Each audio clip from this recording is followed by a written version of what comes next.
அஸ்ஸலாமு அலைக்கும் வரஹ்மத்துல்லாஹி வபரகாத்துஹு. நம்ம லாஸ்ட் டைம் ஹெச்எம்டியில் வந்துட்டு விஜய் அப்படிங்கிற பிராண்டு பார்த்துருந்தோம் மாடலில். இந்த தடவை அதே ஹெச்எம்டி பிராண்ட்லேருந்து ஜனதா ஆட்டோமேட்டிக் வாட்ச், இது லேட்டஸ்ட் வெர்ஷன். அதில் ஒன் ஆஃப் த காஸ்ட்லியஸ்ட் வாட்ச்னு சொல்லலாம். இது வந்துட்டு ஆட்டோமேட்டிக் வாட்ச். நம்ம அதில் வந்துட்டு கையில் வந்துட்டு வைன் பண்ணி மட்டும்தான் ஃபங்க்ஷன் ஆகும். இது வந்துட்டு நம்ம மேனுவல் வைண்டிங்கும் பண்ணிக்கலாம். அது இல்லாமல் கண்டினியூஸாக நம்ம யூஸ் பண்ணோம் அப்படிங்கிற மாதிரி இருந்துச்சுன்னா பின்னாடி வந்துட்டு ரோட்டார் இருக்கும். அது மூலயமா மெயின் ஸ்ப்ரிங்க்கு வந்துட்டு பவர் ஏறி அது ஆட்டோமேட்டிக்காக ஃபங்க்ஷன் ஆக ஆரம்பிச்சிடும். இது one of the best watch ஹெச்எம்டியில். இதோட ஸ்ட்ராப் வந்து ஜென்யூன் லெதரால் இருக்கும். பக்கிள் பாடி எல்லாமே வந்துட்டு 316 ஸ்டெயின்லெஸ் ஸ்டீலால் மேக் ஆகிருக்கும். அதில் இந்த துரு பிடிக்கிற அந்த ப்ராப்ளம்லாம் இருக்காது. கையில் இந்த பிராஸில் வந்துட்டு சில்வர் கோட்டிங் இருக்கும். அது மாதிரி இருந்துச்சுன்னா கை ஒரு மாதிரி அரிக்கும். இது பியூர் சில்வருங்கிறனால அந்த இஷ்யூஸ்லாம் இருக்காது. சைடில் வந்துட்டு ப்ரஷ்டு டைப்பில் கொடுத்துருப்பாங்க. ஒரு ப்ரீமியம் லுக்கு கொடுக்கும். Front and back, top and பாட்டமில் வந்துட்டு ஃப்ளாஷியாக இருக்கும், பாலிஷ்டாக இருக்கும். பேக் சைடில் வந்துட்டு ஓப்பன் கேஸ் பேக்கு, உள்ள மூமெண்ட் பார்க்கலாம். இது வந்துட்டு மியோட்டா மூமெண்ட்டு.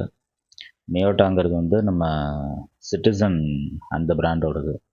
ஹெச்எம்டி ஆரம்பத்துலேருந்தே அவங்க வந்துட்டு சிட்டிசனோட தான் டைப்பில் இருக்கிறாங்க. மூமெண்ட் எல்லாமே மேக்ஸிமம் அவங்களோட தான் இருக்கும். நல்ல ரிலையபிளாக இருக்கும். இது ஒரு லெஜெண்ட்ரி வாட்ச். இது 50 மீட்டர்ஸ் வரைக்கும் நம்ம தண்ணிக்குள்ளே யூஸ் பண்ணிக்கலாம். அதாவது தண்ணிக்குள்ளே யூஸ் பண்ண முடியாது. நார்மலாக நம்ம டெய்லி யூசேஜுக்கு பெருசாக ஒன்றும் இஷ்யூஸ் வராது. இந்த வாட்சில் வந்துட்டு பார்த்திங்க அப்படின்னா ரொம்ப சைஸ் கொஞ்சம் பெருசாக தான் இருக்கும். கிட்டத்தட்ட ஒரு 43 எம்எம்னு நினைக்கிறேன் சைஸு. அதனால் கொஞ்சம் பெரிய சைஸாக தான் இருக்கும் கையில் நம்ம மாட்டிருந்தோம் அப்படிங்கிற மாதிரி இருந்துச்சுன்னா. ஆனால் அது வந்துட்டு நம்மளுக்கு ஒரு கட்டத்தில் இது ரொம்ப பெரிய வாட்ச் தான் கட்டியிருக்கிறோம் அப்படிங்கிறது மட்டும்தான் தோணுமே தவிர, ரொம்ப அப்நார்மல் சைஸில் இல்லை அப்படிங்கிறது நம்மளுக்கு தெரியும். அதாவது இப்போ சின்ன பிள்ளைங்கள்லாம் பெரியவங்க வாட்ச் கட்டியிருந்தால் ஒரு மாதிரி அப்நார்மலாக இருக்கும். அந்த ஒரு ஃபீல் கொடுக்காது. ஏன் அப்படின்னா கையோட நல்லா ஃபிக்ஸ் ஆகிரும். ஒரு ஜிஷாக் மாதிரி ஒரு மாதிரி அப்நார்மலாக தோணாது கையில் போட்டிருக்கும் போது. ஏன்னா அதுக்கு தகுந்தாப்பில் ஒரு ஃப்ளாட்டாக தான் இருக்கும்.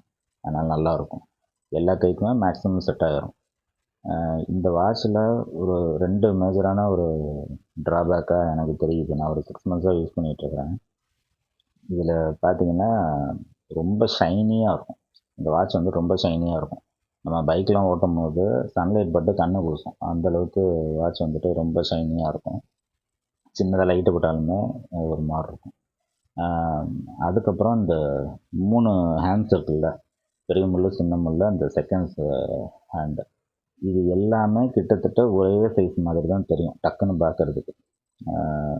அதாவது லென்த்துலேயோ வித்துலேயோ வந்துட்டு அது பெருசாக வித்தியாசமாகவே இருக்காது. 3மே கிட்டத்தட்ட ஒரு மாதிரி தான் தோணும் அது பார்க்குறதுக்கு. நம்ம ஒரு சில நேரம் டைம் பார்த்திங்க அப்படின்னா, இப்போ மணி 7:30 ஆகுதுங்களா, அது அந்த பெரிய முள் வந்துட்டு கொஞ்சம் நவுந்துருச்சு அப்படிங்கிற மாதிரி இருந்தால் அது 8 மணி மாதிரி தெரியும், இல்லை ஒரு 7:15 மாதிரி தெரியும். அது இந்த செகண்ட்ஸ் முள் எங்கே இருக்கோ அது நம்மளுக்கு வந்துட்டு பெரிய முள் மாதிரி நம்ம கணிச்சிடுவோம்.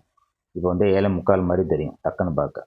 ஏன்னா ஓவர் ஃப்ளாஷியாக இருக்கனால இந்த அந்த கிளாரில் வந்துட்டு ஒரு முள் மறைஞ்சிடும், பெரிய முள் மறைஞ்சிடும். இந்த 2 முள்ளும் தெரிஞ்சு அப்படின்னா அது மாறி தெரியும். அது ரொம்ப ஒரு கஷ்டமான ஒரு இதுவாக இருக்கும். கொஞ்சம் 2 தடவை நம்ம பார்த்துட்டு தான் அதை நம்ம கன்ஃபார்ம் பண்ணிக்கிற மாதிரி இருக்கும். மற்றபடி வாட்ச் வந்துட்டு ரொம்ப ஃப்ரீக்வெண்ட்டாக யூஸ் பண்ணிகிட்டு இருக்கிற வாட்ச் இது. எல்லா ட்ரெஸ்ஸுக்குமே நம்ம வந்துட்டு பேர் பண்ணிக்கலாம். ரொம்ப நல்லாயிருக்கும். இதிலே சில்வர் வேரியண்ட் ஒன்று வருது. இதிலையே அது விசிபிளாக இல்லை அப்படிங்கும்போது சில்வர் வித் சில்வர் ஹேண்ட்ஸில் கண்டிப்பாக தெரியாது. அதனால் நான் சில்வர் வாங்கலை. ஒரு 17,000 சில்லற வரும். வெப்சைட்டில் மட்டும்தான் வாங்கலாம். வெப்சைட்லேயுமே நம்ம நோட்டிஃபிகேஷன் வந்த உடனே இம்மிடியட்டாக நம்ம பேமெண்ட் பண்ணி, சிஓடி கிடையாது, கேஷ் ஆன் டெலிவரி கிடையாது. அதனால் நம்ம பேமெண்ட் பண்ணிவிட்டு இம்மிடியட்டாக வாங்குற மாதிரி இருக்கும். மற்றபடி நல்ல ஒரு வாட்ச் இது. நீங்கள் வெப்சைட்டில் டைரெக்டான வெப்சைட்டில் லிங்க்கில் போய் பாருங்கள். உங்களுக்கு எப்பொழுதுமே இது அவைலபிளாக இருக்காது. இன்கேஸ் உங்களுக்கு அவைலபிளாக இருந்துச்சு அப்படிங்கிற மாதிரி இருந்தாலோ இல்லை நோட்டிஃபிகேஷன் நீங்கள் அலர்ட் பண்ணி கொடுத்துருந்தீங்க அப்படின்னா வரும். இமிடியேட்டாக நீங்கள் வாங்கி நீங்கள் இது யூஸ் பண்ணலாம். கண்டிப்பாக இந்த ப்ரைஸ் ரேஞ்சுக்கு இது ஒரு நல்ல ப்ராடக்ட் தான் சொல்லுவேன். கண்டிப்பாக ஒரு நல்ல ஒரு லைஃப் வரும். சர்வீஸும் வந்துட்டு ரொம்ப காஸ்ட்டு ஜாஸ்தியாக வராது. அதனால் நம்ம இது யூஸ் பண்ணிக்கலாம். ஓகே, இன்ஷா அல்லாஹ் நம்ம அடுத்த ஒரு வீடியோவில் நான் பார்ப்போம். அஸ்ஸலாமு அலைக்கும் வரஹ்மத்துல்லாஹி வபரகாத்துஹு.